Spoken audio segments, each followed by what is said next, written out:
Fica ligadinho aí, o Cal vai deixar uma mensagem agora. Quero acolher o Cal, nosso irmão, cheio de Deus. Seja bem-vindo, meu irmão. Salve Maria Puríssima, concebida sem pecado original. É uma graça muito grande poder estar aqui contribuindo com a comunidade teófora, da minha grande irmã Rosângela, tantas pessoas amadas e queridas. Bem, a mim foi incumbido falar um pouquinho sobre Nossa Senhora. Para quem não me conhece, eu sou diácono permanente aqui na Diocese de Camaçari. Sou diácono Cautedesco, esposo de Renata, pai de Isabela e de mais uma criança que Renata carrega no ventre. E é com muita alegria. Sou membro fundador da comunidade católica Obra da Imaculada, onde temos uma casa de missão aqui na Diocese de Camaçari, Bahia. Enfim, vamos então ao que interessa, falar um pouco sobre Nossa Senhora. São Maximiliano Maria Kolbe dizia assim, cotidianamente em sua vida: quem és tu, Maria Santíssima? Quem és tu? Não que ele não a conhecesse, mas que ele quisesse cada vez mais a conhecê-la melhor. O padre grande servo de Deus, Júlio Maria Lombaete, dizia assim que o nosso canto é o canto do Miseré e o canto de Maria é o canto do Magnífica. Nossa Senhora é membro eminente da Igreja, diz o Concílio Vaticano II, ela tem um papel ímpar e fundamental, é membro eminente da Igreja. E a Lumen Gentium, no seu 8º capítulo, diz assim: a Virgem Maria, na anunciação do anjo, recebeu o verbo de Deus no seu coração e no seu corpo, e deu vida ao mundo, remida de modo mais sublime, em atenção aos méritos do seu Filho. Eu quero iniciar pelo Concílio Vaticano II, e depois vamos às Sagradas Escrituras. Mas também tenho que fazer menção ao grande doutor da graça, o homem chamado Águia de Hipona, Santo Agostinho de Hipona, quando dizia: o anjo trouxe a mensagem, a Virgem Maria escutou, creu e concebeu. Na alma a fé, no seio Cristo, sendo virgem concebeu. Admirai-vos, admirai-vos. O Cristo veio ao mundo por meio de Maria. Como diz o Evangelho de São João, no capítulo 1, 14, verbum carum fato est. O verbo se fez carne e habitou entre nós. Amados filhos da igreja, todos aqueles que estão agora nos assistindo, Nossa Senhora é a mulher especial no plano de salvação. De Santo Agostinho assim, ela alimentava com o seu leite o nosso pão. Ó fraqueza manifesta, ó humildade maravilhosa, onde toda a divindade permanece oculta. Bom poder, com poder governava a mãe, aquele a quem, como nascido a ela, se submetia. E ela alimentava com a verdade aquele cujo seio sugava. Santo Agostinho de Hipona. Nossa Senhora, esta mulher, membro eminente da igreja, escolhida para ser a mãe do Salvador. Nossa Senhora, como diz São Luís Gringon Maria de Montfort, Deus quis vir ao mundo por meio de Maria. Mas vamos então novamente à pergunta de São Maximiliano: quem és tu, Maria? Então começamos a responder com as Sagradas Escrituras. Nós sabemos que no livro do Gênesis, no capítulo 3, no versículo 15, diz assim: a serpente era o mais astuto de todos os animais. Em hebraico, Sefet, ela era o mais astuto de todos os animais. A serpente era o mais astuto de todos os animais, então ela vai entrar na história da salvação para destruir o plano de Deus que estava com o homem. Quando Deus cria o homem, diz o Beato Dom Scoto, Deus viu que o homem ia cair. Então Deus enamorou Maria Santíssima. Maria Santíssima é a mais bela, como diz São Francisco de Assis, entre todas as mulheres. Então, na Sagrada Escritura diz que no livro do Gênesis, a serpente ela entra e seduz o gênero humano. Adão, de Santo Agostinho, porém, no lugar de delícias, sem tentações e tormento desta luta, gozava de paz consigo mesmo. Santo Agostinho fala que Adão e Eva gozavam de paz consigo mesmo. Era só caminhar. Mas a serpente infernal, mais astuta de todos os animais, vai entrar na história do gênero humano. E nós sabemos que, na entrada do pecado original, esse dará duas consequências ao homem. Ele, então, passará a morrer. Ele, então, é privado da vida. Então, agora, por Eva entra o pecado de Santo Agostinho, mas agora por Maria Santíssima vai vir a salvação no mundo. Amados filhos da igreja, Maria é a maior armadilha que Deus preparou para Lúcifer e seus demônios. Então eu retorno o que diz o Beato Luz Escoto. Quando Deus criou o homem, viu que o homem ia cair. Então Deus enamorou Maria Santíssima. Amados filhos da igreja, então os santos padres vão dizer assim, que Maria agora é a nova Eva.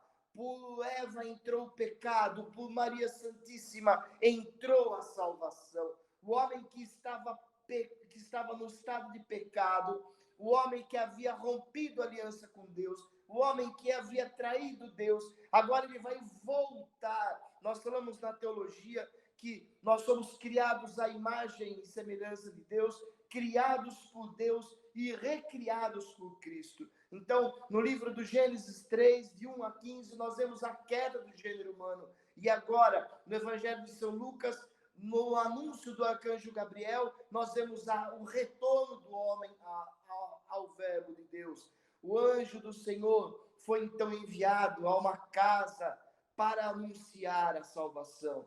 O anjo Gabriel, ele entra na casa de Maria. Então, Lucas 1:26 diz, o anjo Gabriel foi enviado a uma cidade da Galileia chamada Nazaré, a uma virgem desposada com um varão chamado José. O nome da virgem era Maria. Entrando, o anjo disse, alegra-te, cheia de graça, o Senhor é contigo. Então, no livro do Gênesis 1:15, nós vemos a entrada do pecado original. E agora, em Lucas 1:26 seguintes, nós vemos o anjo agora trazendo o anúncio da salvação a esta virgem mulher, a esta virgem prometida de Sião, que diz assim a igreja na Bula Inefáveis Deus, desde toda a eternidade, o Papa Pio IX diz, acumulou a Virgem Maria para ser a mãe do Salvador e acumulou ela de inúmeras graças, a orinda de todos os tesouros celestes. Então, o anjo entra e diz, alegra-te,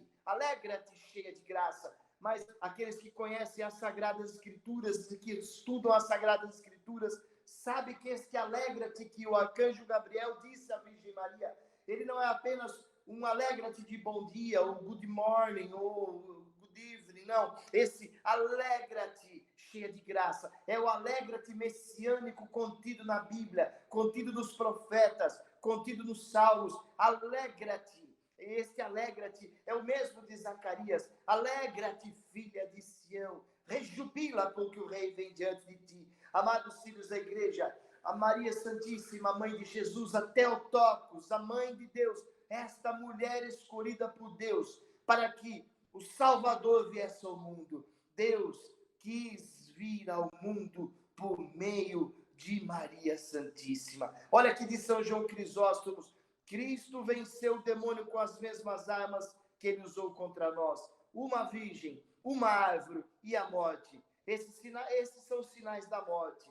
Tornaram-se agora sinais da nossa vitória. Em vez de Eva, a Maria. Em vez da árvore do conhecimento, agora o madeiro da cruz. Em vez da morte de Adão, agora a morte de Cristo. Então, de São João Crisóstomo, por meio de Maria, com as mesmas armas que o demônio usou, agora Deus então vai reconstruir o gênero humano. O que estava perdido, agora não há mais. Aquele que andava nas trevas, viu uma grande luz, diz o Evangelho de São João. E quem é essa luz? Essa luz é Jesus Cristo. E essa luz quis vir por quem? Essa luz quis vir por meio de Maria.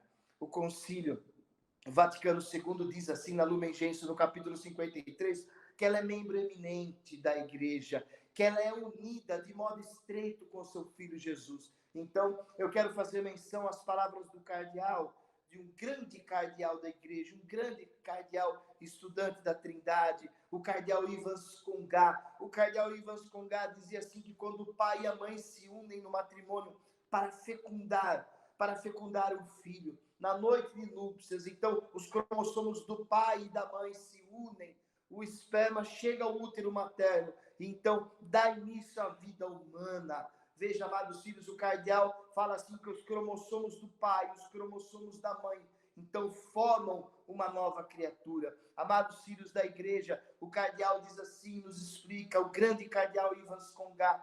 Então, a mãe de nosso Senhor Jesus Cristo, Maria Santíssima, sendo virgem, sendo pura, ela concebe os cromossomos para a vida daquele que viria, o Cristo. Então, faltavam os cromossomos do homem. Então, o que a divindade faz? A divindade enxerta em Maria, através do Divino Espírito Santo, os cromossomos que faltaram. Por isso, ela também é chamada a divina esposa do Espírito Santo, porque é obra do Espírito Santo a fecundação do Cristo em Maria Santíssima. Amados filhos da igreja, a igreja a declara no concílio de Éfeso, a Theotokos, a mãe de Deus. Sim, no quarto século, era o que mais defendia Santo Agostinho de Hipona, antes do concílio ecumênico. Santo Agostinho já dizia assim, ela é a mãe do Salvador. Antes de Santo Agostinho ainda, os santos padres diziam, olha, prestai atenção, ela é a mãe do Salvador,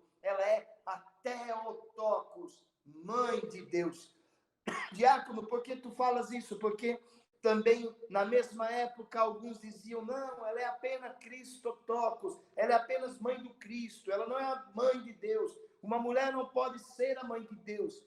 Então, o grande concílio de Constantinopla vai dizer, de Éfeso vai dizer, não, ela é a mãe de Deus, a Theotokos. Amados filhos da igreja, ela nunca foi uma mulher qualquer. Veja que o anjo entra e diz, alegra-te, cheia de graça. O Senhor está contigo. Bendita sois vós entre as mulheres. Bendito é o fruto do teu ventre, Jesus. Eu quero relembrar, então, nas palavras do grego, quando diz que caritomene. O que é? O anjo diz, o anjo entra e diz que caritomene.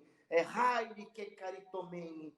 Alegra-te, explosão de graças. Não é apenas uma mulher cheia de graça, não.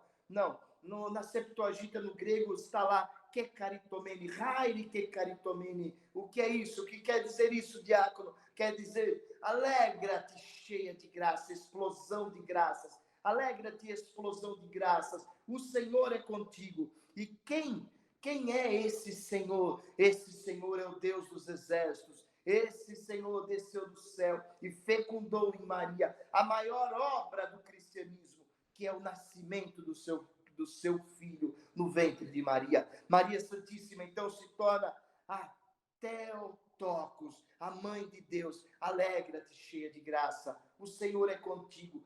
Bendita sois vós entre as mulheres, e bendito é o fruto do vosso ventre, Jesus. Quem é? Ela, quem carrega então no ventre? Ela carrega o próprio Jesus no ventre. A mãe de Deus, a imaculada, a toda pura, a toda santa. Como diziam os profetas, a virgem dará luz ao menino. E o nome do menino será Emanuel, Deus conosco. O profeta Isaías 7,14 já havia dito, a virgem conceberá. Então, Nossa Senhora Virgem para dar a luz ao Senhor. Nossa Senhora Virgem na hora do parto, Nossa Senhora Virgem depois do parto. Então, diz Agostinho de Hipona, o grande doutor da graça, a águia de Hipona, Nossa Senhora Virgem antes do parto para poder ser a mãe do Messias. Nossa Senhora Virgem no parto, porque ela não perde a virgindade na hora do parto. Os santos padres diziam assim, esse parto admirável. Era assim que os santos padres diziam, o parto admirável sem sangue. Então, ela dá a luz ao Salvador. Verbum carum fatum est. O verbo se faz carne, habita no meio de nós, mora no meio de nós, vive no meio de nós. Deus quis vir ao mundo por meio de Maria Santíssima. Amados filhos da igreja, nesta tarde, nesta live, diz assim a igreja, certamente, era de todo conveniente que uma mãe tão venerável alcançasse mais belo triunfo sobre a serpente. Bulle Fabris Deus, o Papa Pio IX. Então, o que acontece? Maria Santíssima, com o seu auxílio de mãe, com o auxílio à encarnação do Verbo, então, ela se torna intercessora de toda a humanidade. Ela vai ajudar o Filho a triunfar. Mas eu gosto muito de Santo Agostinho de Hipona, quando diz assim, desceu até nós a nossa vida. tomou sobre si a nossa morte, exterminou com a própria abundância da sua vida, com voz de trovão chamou-nos para que voltássemos até ele. Entrou primeiramente no seio da Virgem Maria. Esta é Maria Santíssima, a mãe do Salvador. Amados filhos da igreja, filhos da comunidade Teófilo e todos aqueles que nos assistem nesta tarde, que assistirão depois dessa gravação, nós estamos no mês de maio, mês de Maria. Nós há 2020 anos proclamamos as maravilhas que Deus fez por meio de Maria. Relembremos a história de Fátima. Nossa Senhora apareceu em Fátima a 3 criancinhas, a 3 pastorinhos, e disse assim: é desejo do meu filho Jesus que todos se consagrem ao meu imaculado coração. Amados filhos da igreja, talvez você possa perguntar, se você não tem muito a profundidade da fé católica, mas por que se consagrar a Maria? O que é se consagrar a Maria? Amado filho da igreja, é fazer o mesmo caminho que Cristo quis fazer. Então o grande São Luís Maria Gringon de Montfort estava voltando para o seminário, quando ainda era estudante. Parou diante da gruta de Nossa Senhora e ficou por alguns minutos olhando a imagem da Virgem. E ficou ali ajoelhado na gruta. Depois entrou para o seminário e se ajoelhou na capela do Santíssimo Sacramento. E lá do outro andar estava o reitor olhando a postura do seminarista Luís Maria Gringon. Então, quando ele foi entrando, o padre reitor disse: querido filho, não seria melhor, antes de você passar na gruta, você ir para a capela do Santíssimo e depois voltar a agradecer à Virgem Maria? Então São Luís deu uma risada, ainda seminarista, e disse assim ao seu querido reitor: eu só fiz o caminho que a própria Virgem Maria quis fazer. Amados filhos da igreja, Deus quis ir ao mundo por meio de Maria. E se consagrar ao Imaculado Coração de Maria é fazer o mesmo caminho que Cristo quis fazer. Cristo quis ter mãe. Cristo quis ter mãe. Então, o Cristo entra no ventre de Maria. E a bula Redentoris Mater diz assim, do grande Papa, e hoje Santo São João Paulo II, entra no ventre de Maria, para que você nasça com a forma de Jesus Cristo. Amados filhos da igreja, olha, quem não gosta de Maria Santíssima não é um protestante ignorante, ou algum outro membro de outra religião que não entende o catolicismo. Quem não gosta de Maria Santíssima é Lúcifer e seus sequazes. Por quê? Porque é ela que deu a luz ao Salvador. Então ela contribuiu na cruz de Cristo. Pelos méritos de Cristo, ela também ajuda a esmagar a cabeça da serpente infernal. Então o demônio odeia a Virgem Maria. O demônio não suporta a Virgem Maria, porque tu esmagarás a cabeça da serpente infernal. Queridos filhos da igreja, para falar de Nossa Senhora, precisaríamos de um grande seminário mariano, mas então quero rezar com você, pedindo a Nossa Senhora, nesse mês tão importante para nós consagrados, esse mês que a Senhora apareceu em Fátima, esse mês que a nossa rainha falou conosco em Fátima, que você se consagre ao Imaculado Coração da Virgem Maria. Ela disse assim aos 3 pastorinhos: é desejo do meu filho Jesus que todos se consagrem ao meu Imaculado Coração. Queridos filhos da igreja, convido todos vocês esse mês a fazer uma experiência profunda com a consagração total à Virgem Maria. Olha só, o grande Gabriel Roschini, eu volto a dizer, dizia assim: o demônio não suporta Maria, porque nunca não encontrou nada dele que estivesse em Maria Santíssima. Maria Santíssima é a maior armadilha que Deus preparou para Lúcifer e seus demônios. E como Maria, nós podemos encerrar dizendo assim: a minha alma engrandece o Senhor, o meu espírito exulta de alegria em Deus meu Salvador, porque olhou para sua pobre serva. Por isso todas as gerações a chamarão de bem-aventuradas. Deus abençoe todos, Deus abençoe a todos, Deus abençoe a todos. Amém. Abençoe em nome do Pai, do Filho, do Espírito Santo. Amém. Salve Maria Puríssima.